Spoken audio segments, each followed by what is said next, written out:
Welcome to The Secrets of Success.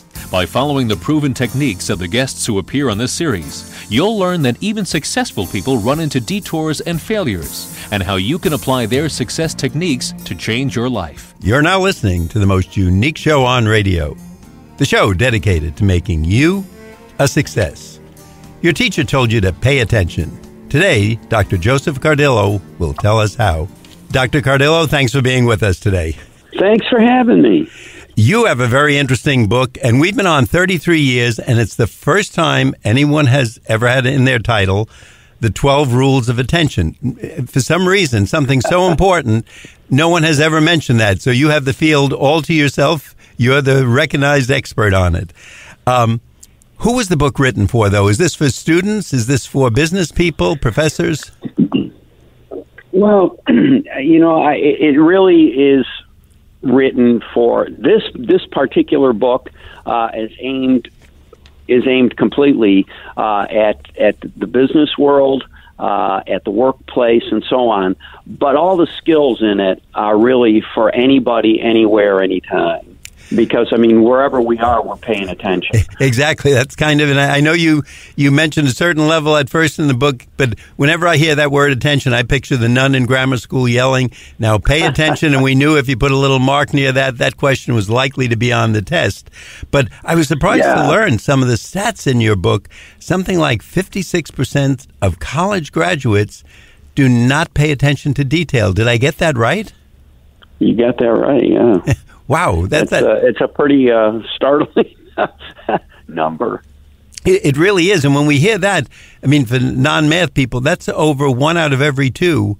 And these are the college graduates who you would think they got through college. They may have gone on for a master's or a doctorate, and yet over half of them are not paying attention to details. And I hope my doctor paid attention to details when he or she is opening me up and fixing that appendix or that hernia or whatever they have to do for me. I took a quote out of your book. You said, you are regulating attention, or it's regulating you. What does that mean? Well, what it means is that, another big number is that most of what we do all day long is done on autopilot. You may have to think about that a little bit, but once you think about it a little bit, you'll see just how that works in your own life. If you get up and ride the bicycle, we're not thinking about all the things we have to do in order to be able to, ride the bicycle properly. If we're driving a car, same thing. In fact, one of the things that so many people experience is that they'll admit, and myself included, as a matter of fact, we'll all admit that we've driven someplace before, sometimes far away, and all of a sudden, we kind of snap into it, at the end of the drive, you're on the interstate, and you pick up the tab at the toll booth, and then when you get to where you're going, you have to pay for it, and all of a sudden you realize, my God, I haven't been paying attention for an hour and a half. And most of us will admit to something like that, or, we'll admit to going out in the parking lot and going to the wrong car, Sometimes you've been watching me, I can tell. I had one person tell me that he actually got in the wrong car. I'm going to say I almost did that, but because it was locked, I didn't the other day. So that wasn't me. I want our audience to know that. Yeah, or we go to the store to buy one thing, one item. We go there, we buy up all kinds of things. Half the way home, on the way back, we realize you didn't buy the item that you went there to buy. How many times we've all done things like this, and we've misplaced the car keys around the house. So everybody is capable of not paying attention to something that really they're intending to do. Even it should be on our mind. It just kind of disappears from us. So 96% of what we do throughout the day is done on autopilot. And for that reason alone, that's neither good or bad. Somebody might think, oh, well, that can't be good. But it is good, because that's what gives us headspace. If we had to rethink everything that we know, we wouldn't have time for anything else. I'm going to write that. I like that as the title of another book for you, Headspace. Yeah, automatic functions give us headspace. And by the way, once we're happy with the way we do something, why do we want to have to keep relearning it? So, if you're happy with your golf swing, or your tennis backhand, if you're happy with something like that, then, why relearn it? You perfected it. It's automatic and you'll do it. And so that's the way it's supposed to work. However, here it comes. However, what I find in attention science is that for almost everything, it's neither totally good or totally bad. So, what's the downside? The downside is, what if you've perfected something and it's not working out for you and you're doing it automatically? You see, these things are automatic because they're subconscious. We're not thinking about it. So, that's why most of us also have a habit that we've used for years and years, and it causes us a problem, and we just keep doing it anyway. No matter how many times we tell ourselves, I'm not going to do that again. I promise you I won't do that again. I promise me. We end up doing those things. I won't answer the phone like that again, no matter what's going on. And then we do. I want you to know, in preparing for this show, and of course going through your book, I'm thinking of that word naturally more than I normally would, the word attention, and two things that I would have jumped to conclusions with and simply reacted. And these are important life events. One definitely would have caused a fight with my wife, and the other was a legal matter. I took some time to think of them and said, let me just pay attention to it. Let me reason it out, think of the other side's feelings and reactions. And both of them, by giving a little more time and paying more attention, worked out much more successfully. I'm still married. My wife didn't hit me with a frying pan. So all is good on that front. So I want you to know your book already had an effect on me. Yeah, and, so these automatic functions that we have, are kicking in. And if we don't regulate them, if we don't, like you just described, if we don't step back and say, I'm going to do things differently this time, then we'll do things the same. And I think later on in our conversation, I'm going to explain why. Now, how about things like IQ? When we hear about emotional quotient, EQ, which is very important today, are they at all related to attention? Does that come into the picture? Well, I don't think attention is going to, our better attention is related to every function. So, in one way or another it is. But, I don't think that we're going to raise our IQ by improving our attention. I don't think that's going to happen. And I just want our audience to know, because I read this obviously in your book, we might say, well, attention, and that's nice, but I'm not a student, and, my car will make it home, and if I forget the pizza, I can go back and pick it up. But you mentioned some very important, and in the business world, expensive consequences. You say that problems from lack of attention lead to absenteeism, burnout, decreased productivity, medical insurance costs, turnovers, and workman's comp. And you're the expert on it. So those are some serious consequences if we're not paying attention. Yeah, they are for us as individuals and for employers. And sometimes that means both. So, there are things that are connected to the world of attention, like our overall health. And I'm not talking about did I take my medication. That's not what I'm talking about. I'm talking about our health itself. That depression is connected to attention. Anxiety is connected to attention and the way we focus.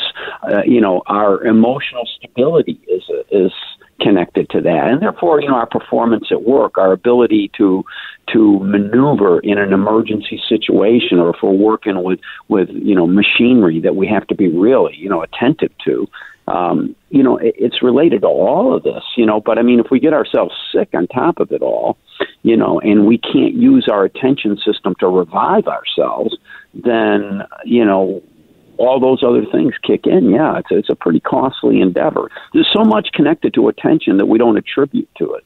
That's what I'm learning from going through your book. And as I said, when I first saw your book, it brought back the days to the teacher in front of the class. usually a nun clapping their hands saying, pay attention or get this down. But I see the role it has in business and how important it is, and of course the costly consequences, and that always gets the attention of the business person, the manager, the CEO, the board of directors, et cetera, et cetera. Dr. Cardillo, before we go further right now, it's time to let our audience know that if you're just tuning in, you're listening to The Secrets of Success on the voice of Nassau Community College, 90.3 WHPC. I'm your host, Bill Horan. Our guest today is Dr. Joseph Cardillo, Cardillo. He's the author of The 12 Rules of Attention. And Dr. Cardillo, would you tell us where we can get the book and if there's a website where we can learn more? Yeah, probably these days the easiest places to get the book are, Amazon.com. You can get it anywhere books are sold, Barnes & Noble, BarnesandNoble.com. And you can always go to my website, josephcardillo.com. You can't get the book, but it will direct you to all the, venues that carry it. But it's worldwide, so you can get it anywhere. As we always like, this is an easy read. It's something that's definitely going to make you more interesting and help you on a day-to-day basis. Even if I would say 2 or 3 things a day, whether it's talking to a teacher at school about your children or going to see your accountant or just handling the day-to-day routine problems that you might have on your job, if you can pay attention 2 or 3 or 5 more times, I think you're going to feel a lot better. It'll be a lot less confrontational, a lot less difficult, and maybe make for a happier life. So I think it's a book that everyone wants to take a look at. I know when I received it immediately, I got in touch with Dr. Cardillo's agent and said we've got to get him on, and we had to work on what date it would work out. But it's definitely one that applies to everyone, and I think everyone should take a look at it. What about technology now? Is that a big bugaboo in the world of attention? Well, I address it in the book, and one of the things that I talk about is that it's not. But we're talking about adults. I think that there's a different set of rules here for children. I really do, and that's a whole other conversation on development.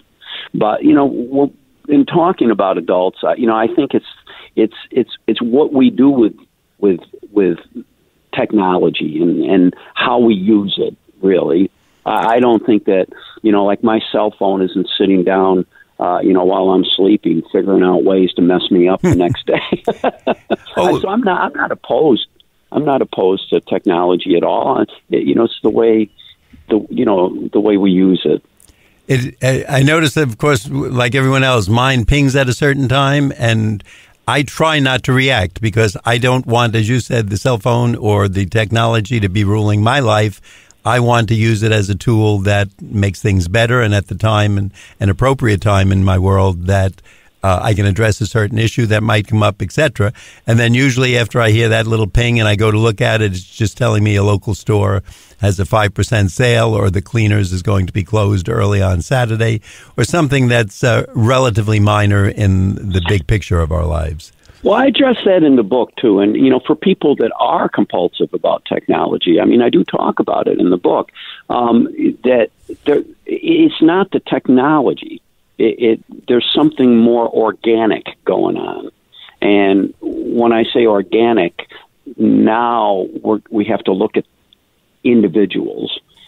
So what's organically going on in me that makes me, so distracted by technology, if that's the case, or, an employee of mine so distracted by technology, if that's the case, is going to be different from somebody else. And I do address that in the book, and things that people can look at, and just try to maybe reorganize in their lives if that's the case. Now, you probably see I'm smiling and somewhat laughing because the first rule in your book, The 12 Rules of Attention, is talk to your brain. What is it you want us to say to our brain? How do we talk? Are we going to look a little odd walking down the street saying, it reminds me of Jackie Gleason talking to the golf ball. Hello, ball. How do we talk to our brain? I tried to make some of these chapters have a fun chapter. It is. It's good. And right away, that became an excellent question. So that's you've got the perfect lead in. Yeah. Well, I originally was using a reference to, I don't know if you remember. You remember a band called Men at Work? Yes, sure. Band?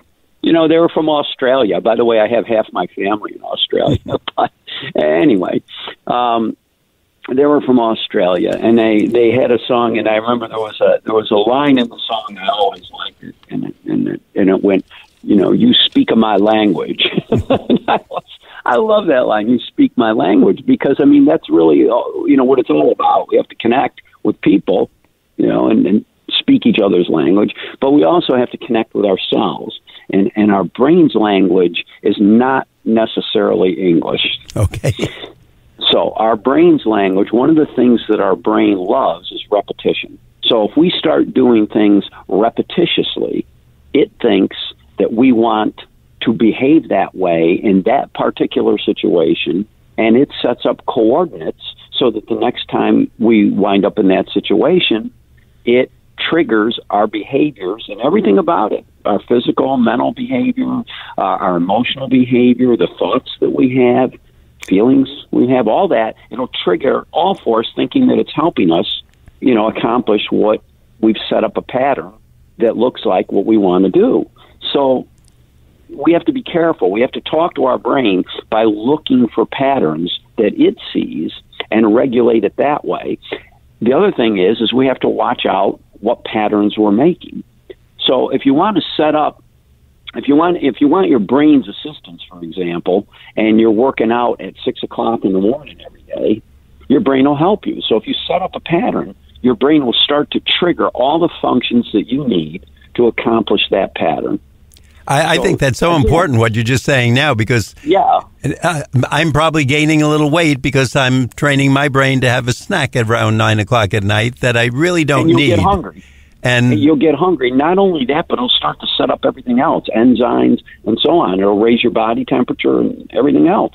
Just like as if you were going to work out, your body temperature will go up, your pulse will go up, your muscles, your body will build up heat in order to help you muscularly. So, your brain will try to help you do what it thinks you want to do. Its language, one of its favorite languages, is repetition. And throughout the book, I refer to different types of language that your brain understands and looks for in order to help you do what you want to do. Lots of times what we find out is that we're doing things automatically. Remember the automatic function? Right, exactly. We're doing things automatically, and they're not in our best interest. Well, that's your brain trying to help you. So there's a pattern in there somewhere that you need to either edit or eliminate. But, and if you eliminate negative patterns, which I teach how to do in the book, if you eliminate negative patterns, you'll suddenly have all this better energy. You'll have better energy, you have better focus, you'll have a better mindset, you'll feel better about yourself, all the good things. But if you double it up, if you get rid of the patterns that are not in your best interest, and then you substitute, even a couple, even one a week, substitute a pattern that is in your best interest, now you've got all the benefits of the energy and the better focus and the better emotional stability of having gotten rid of the negative pattern, but now you've got the supercharged energy coming in from the pattern that's working, not to mention your body's reward system, and it'll self-reward when you feel better,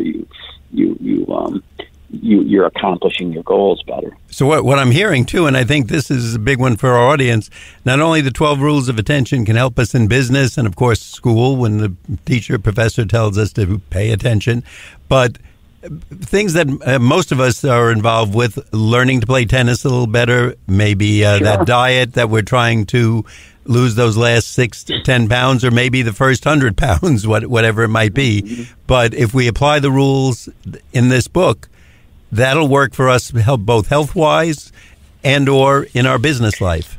Right. And attention is linked to so many things. And what you just said is also true, of getting better sleep, setting up patterns that your mind recognizes and uses to trigger the mental states and the hormonal states that you need in order to accomplish that task. So even insomnia can be related to attention, and not just attention before you go to sleep, but attention throughout the day. More and more I'm finding, I knew this was a good book, but it's hitting areas that I didn't even think of till obviously we started talking. Dr. Cardillo, once again, I want our audience to know, if you're just tuning in, you're listening to The Secrets of Success on the voice of Nassau Community College, 90.3 WHPC. I'm Bill Horan. Our guest today is Dr. Joseph Cardillo, Cardillo. His book is The 12 Rules of Attention. And we're going to ask Dr. Cardillo, as always, where we can get the book and if there's a website where we can get a taste of it and learn a little more. Well, you can find out more about me and my work at my website, www.josephcardillo.com. And you can go to Amazon. My book's available wherever books are sold, and you can go to Amazon.com, BarnesandNoble.com. The .coms are a really good place to get them. And we always look for books that will be applicable to our audience, namely an easy read, not an overly long read, and something that can produce results 2 or 3 days after you start reading it. You don't have to finish it. Just start the first chapter, and you'll start getting some results. You'll see it, and it'll make you feel better. This is one of those books, again, The 12 Rules of Attention by our guest, Dr. Joseph Cardillo. Dr. Cardillo, is there anything like an attention score when you work with groups? Do you test them? Do you give them a test like what color was the chair on the way in, or where did they park their car, or what's your middle name, things like that? No, but I do offer charts. And in a couple of my books, actually, I offer charts where you can self-test. And it's a pretty easy thing to do. I mean, one thing that people can do is, one of the things I encourage people to do is to pay attention to how they're paying attention. So, just for kicks, if you said, tomorrow I'm going to try that. So, tomorrow, when you wake up, just jot down, how good your focus at that moment. How on a scale of 1 to 5, how good is it? Maybe you're going to say it's 4. And then, when you're driving to work, how good is it? And just pick a few random times throughout the day and see if you can locate during the day when your attention is good and when it starts to wane, when it's not so good. And then you can kind of try to get into that a little bit and see if you can figure out why. Is there a reason why when I'm driving to work my attention isn't so great besides the obvious, and my book gives you a plan for how to ask questions to get below the obvious and discover some things that you might not have known, that are stealing your attention, that are stealing your focus, and wind up affecting you hours later, as a matter of fact. Now, so it's a fun thing, really. I tried to think when I was reading your book, who would probably be the fields that would be most relying on paying attention. And, of course, I thought of the detectives who go to a crime and they can find a match and then they trace it back to a club and someone at the club remembers the criminal coming in, etc. And these seem to happen on a regular basis. Are there professions that are actually better at paying attention, or perhaps the doctor, he or she, diagnoses you and picks up something that, other medical personnel missed? Well, I think I don't really like to bring it down to different professions, but I think different professions, I would flip it. I would say different professions need better attention. Like you're referring to a surgeon, or first responders as well. First responders really, they need really sharp, accurate, and fast focus. Some of us have professions that, where you have to respond on a dime or even quicker, and so it has to be accurate, and so they could benefit from attention practice. All of us. When you work with students, and students, of course, can be anyone, I don't mean just what we might consider grammar school or high school or college, but middle managers, people in an office, etc. Sure. When you work with people, do they typically overestimate or underestimate their ability in paying attention to daily activity? That's a great question. That's a great I saw that question. laugh. Every one of us overestimates. Do we? We all overestimate it. Yeah, I mean, you've got the rare person who says, I really need that, but we all overestimate it, and then we realize, in a pinch, we realize, wait a minute, I don't know about that. Do you find this is particularly when you work with people, is there a group of professions, let's call it, or maybe even students, so to speak, that you find this is the most helpful with? And I just jotted some down. Maybe politicians, what they call influencers today, teachers, or people in sales, or lawyers who have to observe a jury closely. Oh, all of it. In the book, I talk about, I tell some stories of flight attendants, airplane pilots, all kinds of, inter-office stories, people doing research, people writing grants, hiring, firing. I talk about a lot of different needs in situations where, attention, and I give some nice stories too where attention is sharp, and needed to be sharp, and someone delivered, that. And, one of the things I had pleasure in doing in the book is even, I wrote a little bit about pets like dogs, and how, how our pets can tell when we're paying attention to them. Oh, yes. And they want us to pay attention to them. So I write about that.